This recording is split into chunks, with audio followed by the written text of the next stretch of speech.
Hi folks, welcome to the Prepared Homestead. This is Travis. Thank you all for stopping by to watch.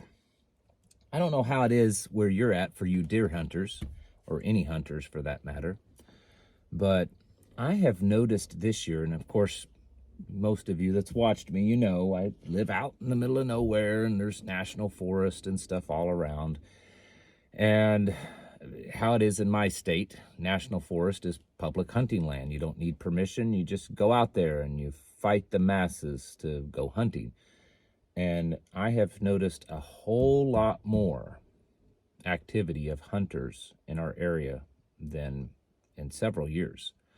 This year, I've heard a lot more gunshots off in the distance of possibly kills, and I've seen a whole lot more activity. It could be a lot of reasons, but I kind of wonder if one of those reasons is because things are getting tight for people and they want to put some food on the table. And well, of course, bagging a deer or two or three or four is definitely an easy way to put some food in the freezer.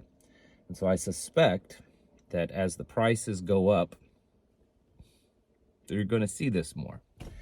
This brings me back to a video that I made very, very, very early on when I was making videos. I was an absolute nothing, nobody. I wasn't monetized.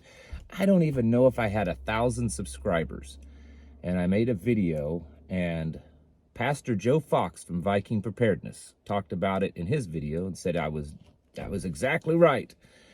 And I got a pretty big burst of subscribers and kind of started the path of where I'm at now. And I talked about that I've heard from so many people, whether they be preppers or just you know, rustic, outdoorsy, kind of sort of on that prepared mindset a little bit, say that, well, when things get bad, I'm just going to go out and I'm going to hunt for my food. If it gets rough, I'm going to go out and I'm going to just start hunting. There's things that move all over the place and I can eat them, and I'll hunt, I'll fish and I'll hunt, and that's how I'll stay alive. If that's your plan, that's a really, really bad plan. Because some of you, maybe you're old enough to remember times, or you just have a little bit of knowledge of history, but there have been times in the United States, especially before there was a lot of regulated hunting, that in certain areas, the wildlife almost dried up to nothing. In fact, in the Ozarks, the wild turkey was hunted almost to oblivion, and not that far away. I mean, really, turkey has started coming back in the last, 3 or 4 decades or so. But up until that point, there was a time here in the Ozarks you couldn't hardly find turkey. And now they're just everywhere. But because it was regulated, and as much as we hate that, and I'm not supporting government regulation, my point is that when people, well, they're hungry, they're going to get out there and hunt. During the Depression, there's stories of during the Depression that the deer populations and other game animals just dried up.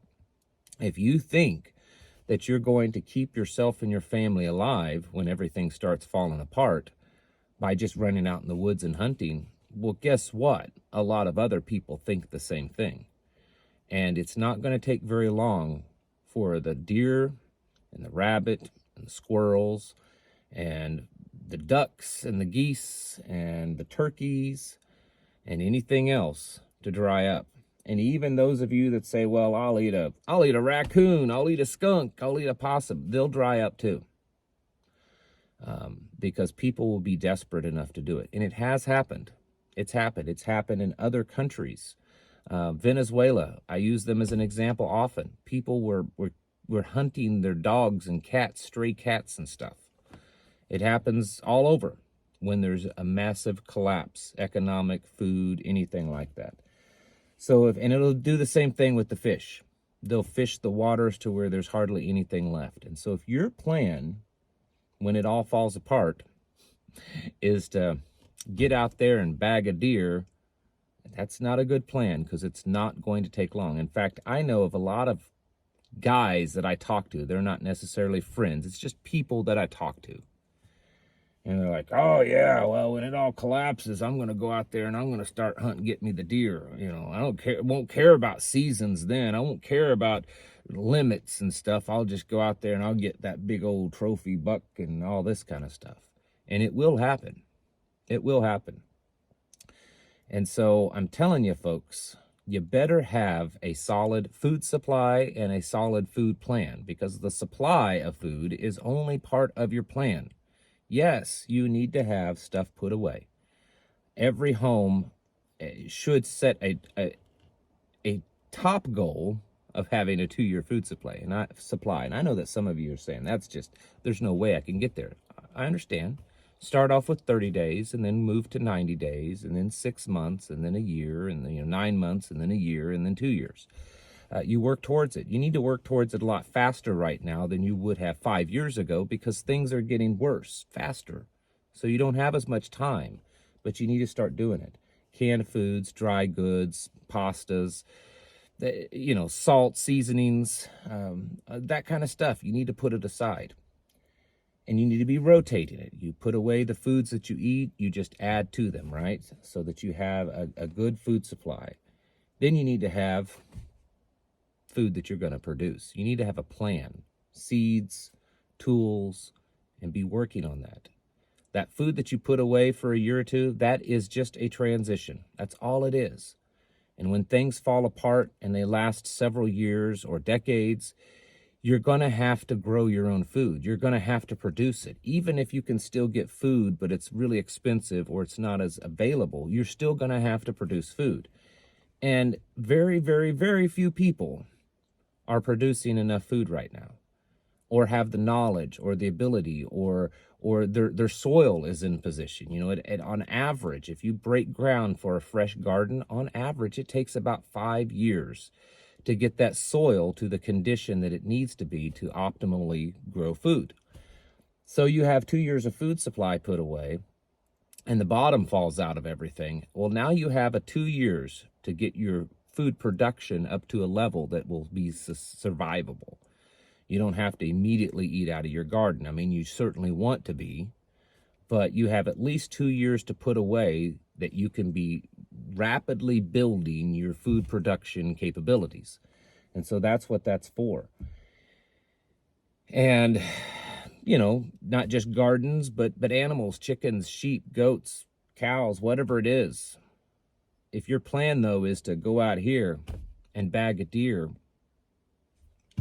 that's going to keep you alive for a few weeks, maybe at the most. I mean, if you're feeding a family of 4 and that's all you're eating, that's not going to last very long, really a few days. How many deer you think you're going to get? Everybody else is doing it.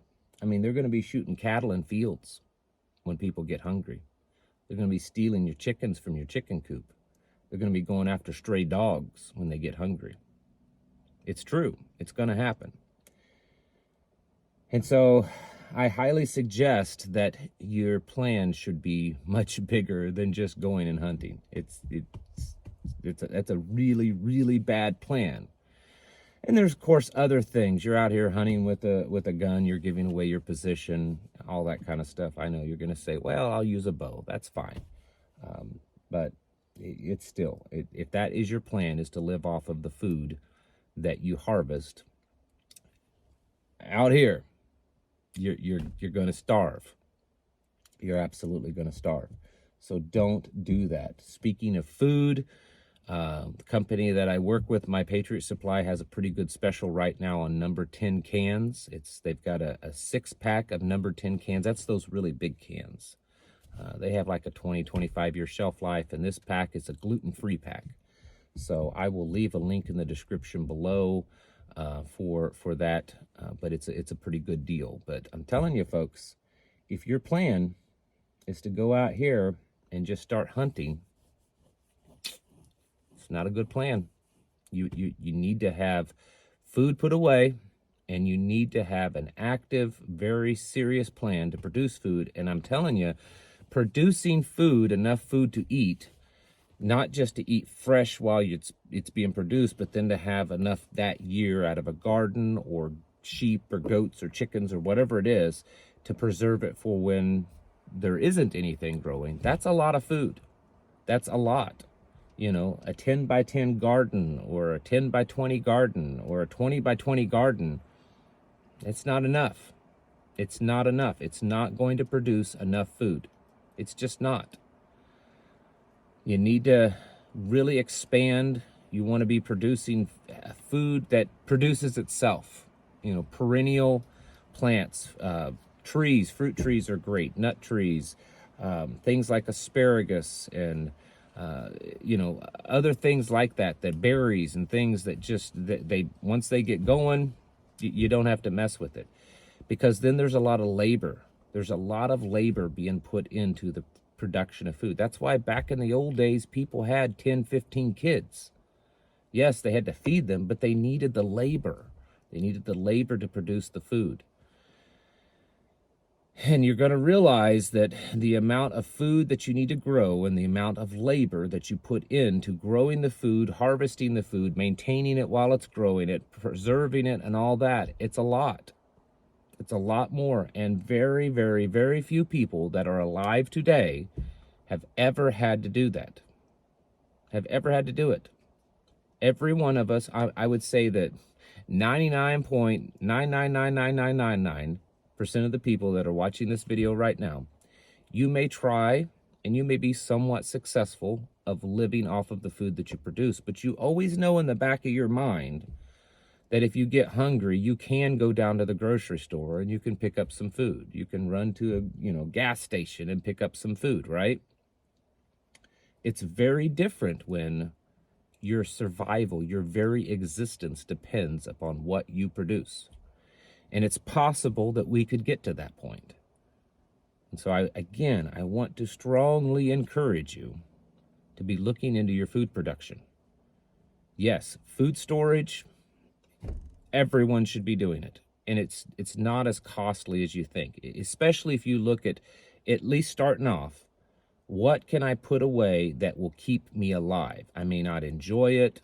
It may not be the healthiest food, but will it sustain me long enough? Beans, rice, oatmeal, pastas, they last a long time. They're cheap. They're high calorie, not the most nutritious. I get it. But at least, you know, if you took $200 or $300 and just invested it in some beans, rice, and oatmeal, you're going to come up with a lot of beans, rice, and oatmeal right now, even with elevated prices. And then once you start to get at least that kind of put away, then you could add, you know, soups and canned foods and seasonings and make sure your water is good because you need water to cook those things. But again, to finally wrap this long video up, if your plan is to go out here and hunt, that's not any plan at all, folks. Don't do it. Don't plan on that. In fact, my preparedness plan, I have zero part of the plan. None. There's no plan for me to go out here and hunt. Could I do it? Will I do it? Maybe, if I can. But I'm going to be so busy doing other things. And I know that there's going to be so many people, especially in the first 3-6 months, that's going to be doing the same thing. I'm probably not going to do it very much at all. Unless I just stumble across a deer, I'm probably not going to do it. Because it's not a smart plan. Folks, you need to be getting your houses in order and preparing yourselves mentally, physically, and spiritually. Thanks for watching, and I'll catch you in the next video.